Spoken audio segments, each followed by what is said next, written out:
Side by side then, a brilliant sight in the sunshine.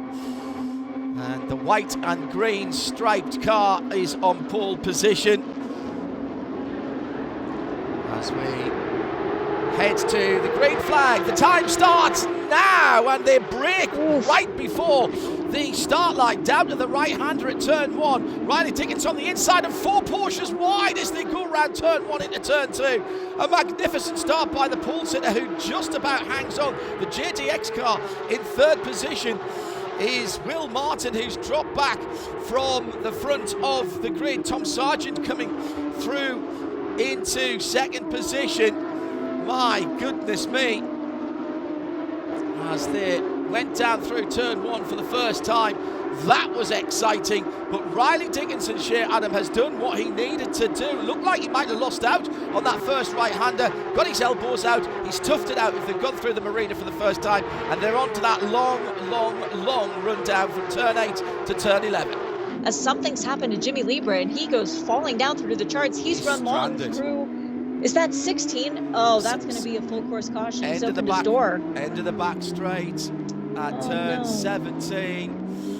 And we've already got the safety crew there for Kelly Moss Racing. He defends to the inside, but there's no challenge from Tom Martin. There is now. He comes really late, and he's pushed them all wide, and there's all kinds of conflagration gone on behind. And through has come, well, I thought the leader had lost a couple of places there, but I think somehow they managed to get it back. Riley Dickinson looked like he was going to drop 2, 3, 4 places, but somehow got the car pulled up. The Nola Sport car right in the middle of that as well. This was extraordinary. Tom Sargent in the black and gold car coming very late. Riley goes wide, accelerates hard on the blue of the Miami sign off the track. All the action is behind, but Riley Dickinson, riding his look there, Shay, still leads the motor race. The pink and white car is Kai van Berlo, and as we thought, the number 9 is in there. Wheel damage on the left rear, and that's pulled the Michelin tire. Dan Clark in the 64. 33 is Kai van Berlo. He's got matching damage on the right rear of his car, and that is some serious suspension damage there. Interesting, he does stay to the right as I thought he might. Sargent swings out wide, Sedgwick right in there. There's more touching behind as Naverne, Torquay and Yardley were all very close together, and there's more front end damage there. What are they thinking today? Trying too hard. Do they think they're going to get the call for a Formula 1 drive this weekend?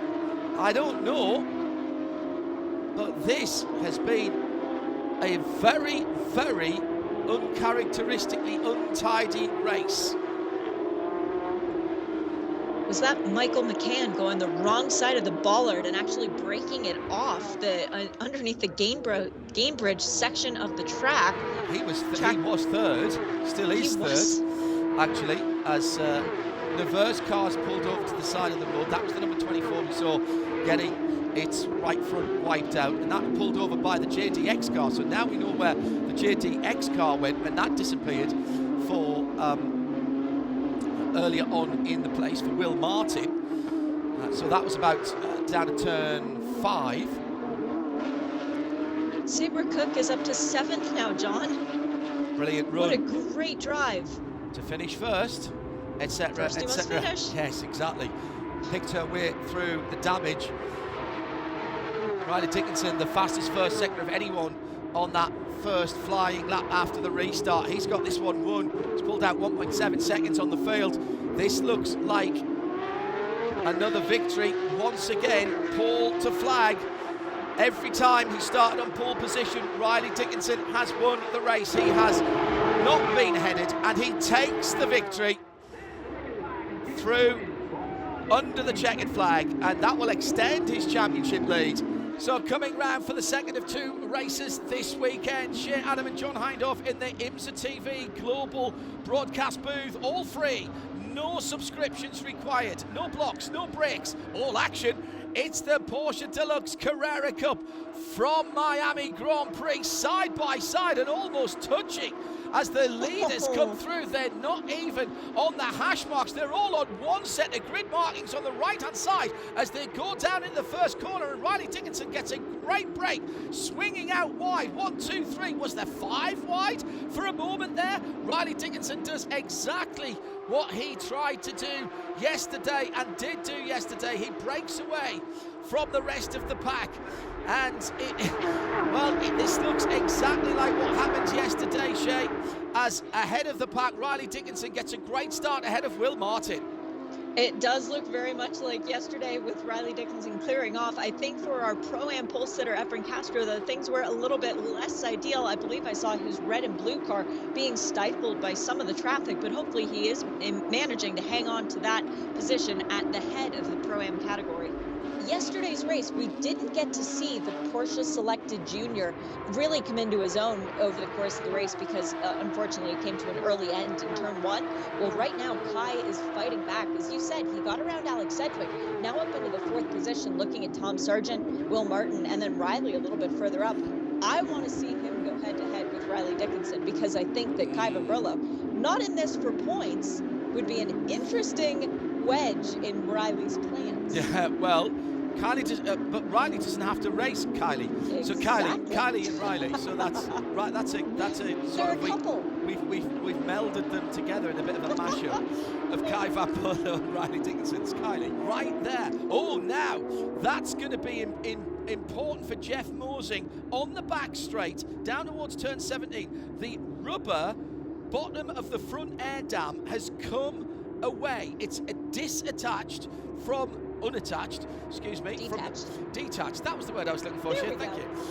You were the English major, remember?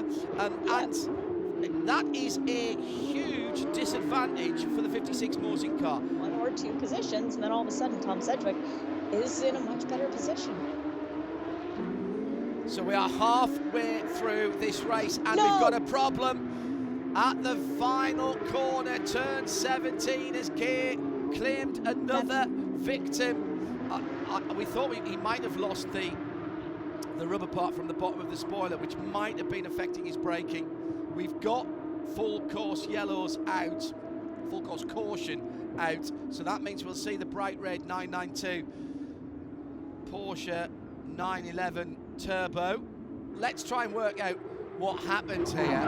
Well, all right, so in fact, it was just a complete brain or brake fade by Jeff as they were battling behind. It was the 65 of Efren Castro, which is the leader in that Pro-Am class, and Jeff just got his braking point absolutely wrong.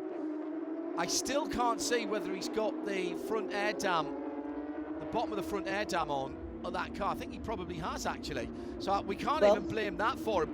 And down towards turn 1, he's defending. He's seen what can happen before. Oh, and turned around in 3rd position. Tom Sargent is facing the whole field.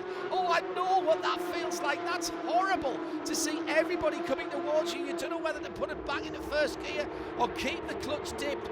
That's horrible. So it's Martin Sargent, and Vanberlo has dropped back into the pack as well in that pink and blue car. So was he involved in that? So that's Alex Sedgwick up into 3rd position now. That's a big change around at the front of the field for Vanberlo. It doesn't matter in the 33 car, other than for a little bit of pride, because he does not get any points. He's down to 7th position. Shea Adam.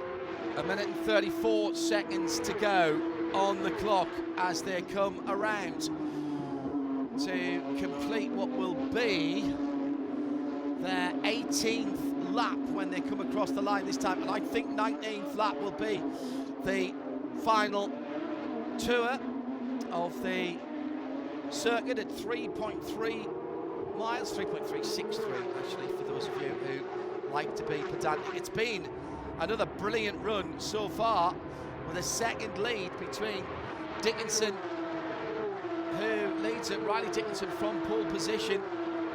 Will Martin in second. Alex Sedgwick, this would be his best result of the year and his first podium share. I think he'll take that with knobs on, frankly. Sedgwick is going to earn this podium, John, if he can hang on to it, as time has now expired on the clock, with Kai Van Berlo pushing very hard. Sedgwick's best finish so far this year, 5th. When was that? The second round of Long Beach. So clearly he likes these courses that challenge you a little bit more, but he has no breathing space from Kai Van Berlo whatsoever. Down towards the heavy braking area at turn 17 and 18 for the final time. Riley Dickinson is going to make it a delightful double. Welcome to Miami. I'll take that. Thank you very much indeed. Paul, fastest lap. And the first position point, not by 1, but by 2 for Riley Dickinson, who extends his lead in the championship. A much better race for the second place of Will Martin, and Alex Sedgwick is confirmed in 3rd place. Let's go through the result. This is unofficial at the moment, of course. Riley Dickinson wins it by 2 seconds or thereabouts. From Will Martin in 2nd place, and Alex Sedgwick in 3rd. Kai Van Berlo makes his way up to 4th from Michael McCann, Thomas Nevert, and then Varun Chotsky. And as far as the classes are concerned, Pro-Am won by Efren Castro from Marco Cironi, and in 3rd place Moise Aretsky, and in Am it was Mark Kavami from Scott Noble and John Getz. Much tidier than yesterday, and the same result, far fewer cars to mend before we are reconvened at the Salem 6 hours of the Glen. We'll have it live for you here. Hi folks, Lee Diffie from NBC Sports here. If you truly enjoyed what you just watched, you can get more news, interviews, and highlights by subscribing to the Motorsports on NBC YouTube page. You can get it all, so go for it.